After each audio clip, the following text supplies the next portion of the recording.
Police এই রাষ্ট্রের কর্মচারী, আমরা এই রাষ্ট্রের মালিক। এখন দেখতেছেন পুলিশ, সেনাবাহিনী, বিজিবির কঠোর পাহারা। যখন জুলাই যোদ্ধারা ভিতরে ঢুকতেছিল তখন যদি কঠোর পাহারাটা থাকতো, জুলাই যোদ্ধারা ভিতরে ঢুকতো না, তাদেরকে মারপিট করার প্রয়োজন হতো না, তাদের রক্ত ঝরানোর প্রয়োজন হতো না।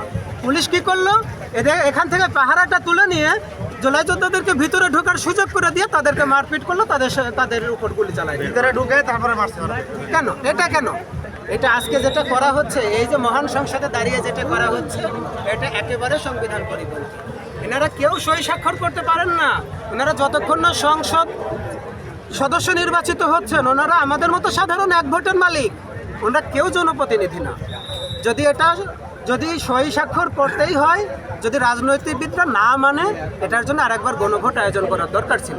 আরেকবার গণভোট আয়োজন করে তারপরে জনরায় নিয়ে এটা স্বাক্ষর করার দরকার ছিল। আপনি আগের কাজটা আগে না করে পিছনের কাজটা আগে করে জুলাই যোদ্ধাদেরকে রাস্তায় ফেলে পিটাচ্ছে।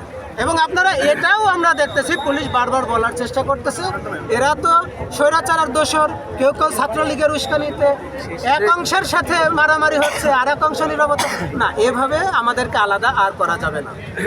আমরা একই ছিলাম, এখনো এক আছি। আপনারা শুধু শুধু আমাদেরকে বিভেদ তৈরি করে দিতে চাচ্ছেন।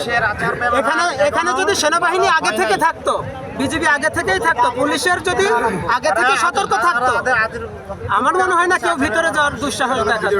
কারণ আমরা আইন ভাঙতে চাই না।